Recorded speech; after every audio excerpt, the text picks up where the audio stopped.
Eighth inning now, 0-0 ball game. The only difference is both of these pitchers have faced these lineups 10-plus innings. For Kurt, it's been 10 innings today. For Randy Rolling, 7 innings yesterday, 7 innings today, and both arms look fresh. And you're going to have to drag these two athletes off the field if you're either of these coaches, and that's why you see the fans sticking around here on Sunday night, because this is good softball in 3 softball pitchers. Georgia beat Duke in the regional final in 2021.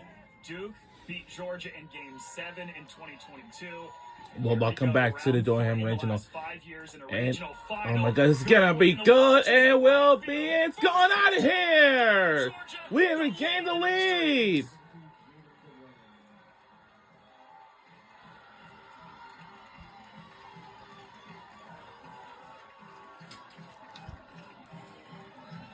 This Georgia program has been known for the power, for the home run potential. This year, a different story, but for Jaden Goodwin, she has led this team in the long ball.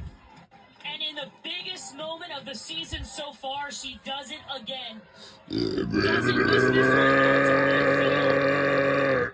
Gives her team the lead in the 8th, and she is fired up for the Bulldogs. Jaden Goodwin, who came into Georgia a couple years ago as a slapper, is now the team's leading home run hitter. And her 11th of the season is without question the biggest of the year.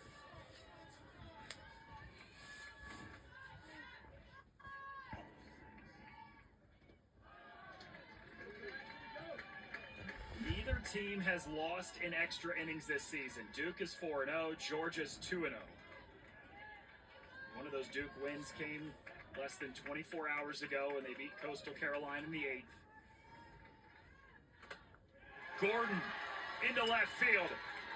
Home run and single to begin this 8th inning for the Dogs. Yeah, that song is from Friday After Next. Continues to be the light at the end of the tunnel for this Georgia offense when they seem to be struggling. Gordon puts together a solid AB.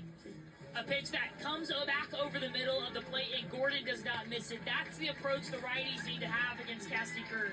Hard ground balls through the infield. As it looks like Cassidy Kurd will come out of this game after a valiant effort today for this Duke team.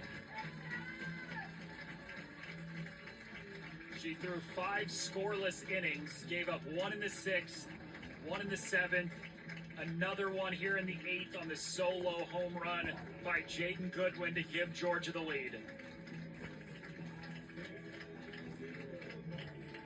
Yeah, what a job by the junior. I mean, when her team needed her most, she stepped up. And that's why you see the ovation from the Duke faithful, because it's been a different story for Cassidy Kurd this year. You know, she was the ace that propelled them to the World Series last year.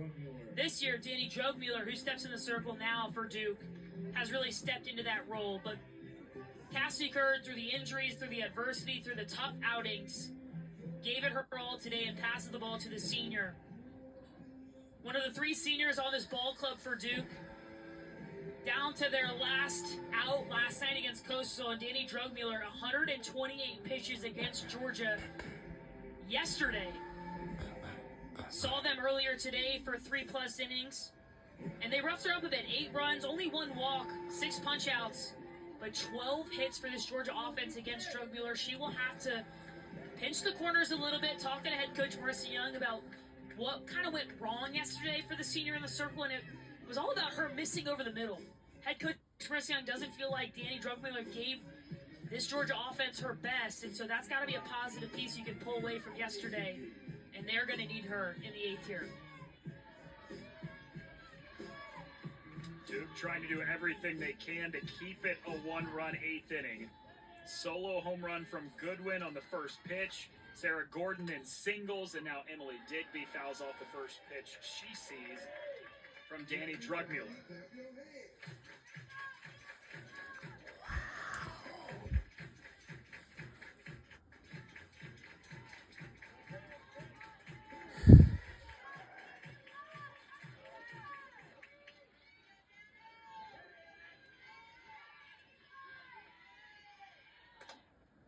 Digby serves one into right center field, and it falls down in front of Terrell. Runners on first and second for Georgia. Each of the three batters to begin the eighth have reached. Yeah, and again, Emily Digby, the sophomore, doesn't get all of it, but just the bat speed and the timing off the end of the bat, and that's all it takes at times, to be on time and to let the bat speed do the work. And Emily Digby's bat speed is elite, and now Georgia in striking distance to get more and more insurance in the eighth. This is Marissa Miller, the catcher at the plate.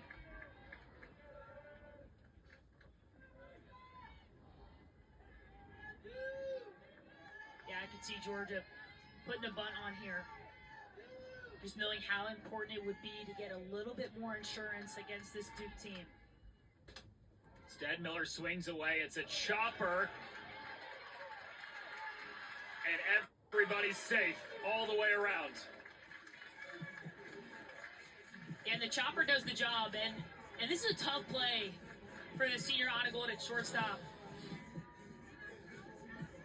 Dribbler to left side and tries to work with Gordon and get in front of her. And for Gordon, that's great base running, because what it does is it obstructs the vision of Anna Gold. She's anticipating some contact, and for any young base runners out there, the key is to avoid contact as much as possible. There was no contact there.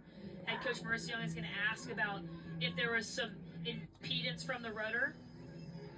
I don't think there was, and Anna Gold immediately shook her head, knew that that's a play she has to make. And for Gordon, for this Georgia team, again, the speed doesn't slump, and the speed puts pressure on defenses.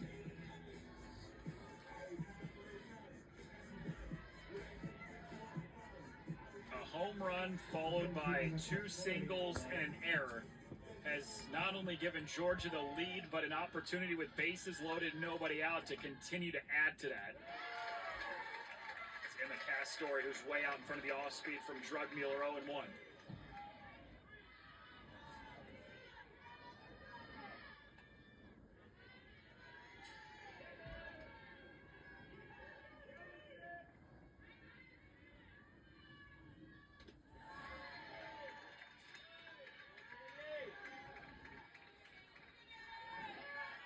Gainesville Super Regional awaits for the winner of this one.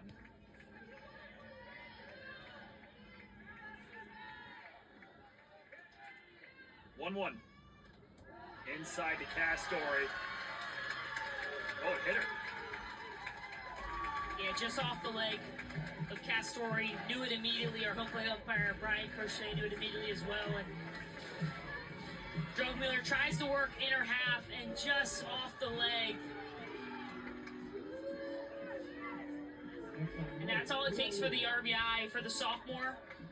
As we get a good look here, right off that right thigh, just enough to give Georgia the 2-run lead here in the eighth.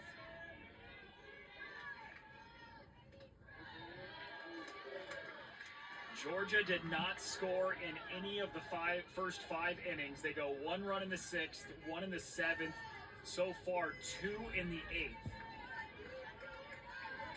With the potential to threaten for a whole lot more.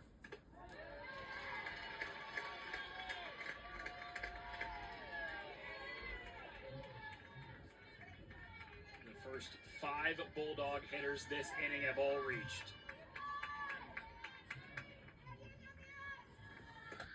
Bull Williams flies it deep into right field. Terrell right in front of the warning track.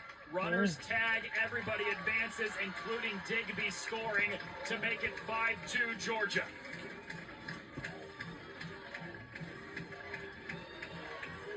And it's all dogs right now. Another great at-bat by the freshman Bull Williams. Knowing the situation, insurance. Gets enough of this one deep, knows the speed of Emily Digby over at third base. Castori tags. Marissa Miller tags. And now Dallas Goodnight makes her way back to the plate, the senior, another opportunity. She was up just last inning in the 7th. Had a couple runners on, nobody out, and struck out. Now with 2 more runners in scoring position, Georgia has struck for 3 in the inning already. Georgia's leadoff hitter has a chance to add to that.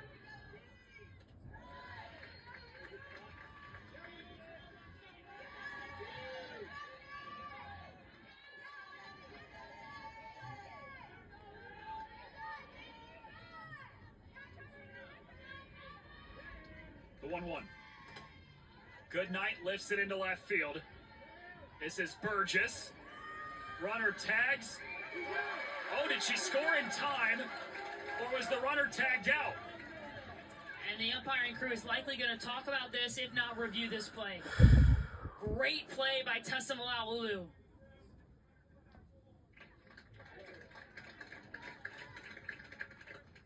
Yeah, they're going to do an official review. The call on the field was that the runner did not score. What a play by Malauulu. This is huge. So it's a sac fly out to left. Marissa Miller goes to tag. Maya Burgess gets behind it. She gives it up. Malauulu sees the runner coming from second base. Tag before she gets to the plate. What a job by Malauulu. That will be the third out of the inning no matter what. So Duke can head into the dugout. But that is heads-up softball. The ACC Defensive Player of the Year cuts that off, tags the runner going from second to third just ahead of Miller reaching the plate. Yeah, that's a tough one to swallow if you're Georgia.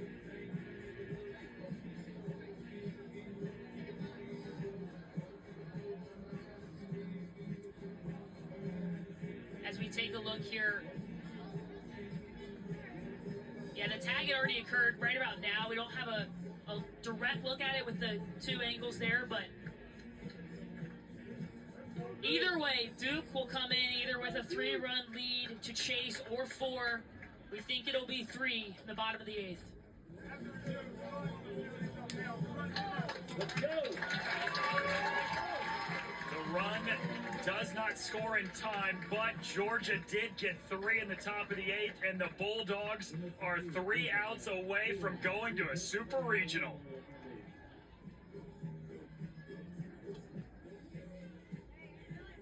We'll be right back.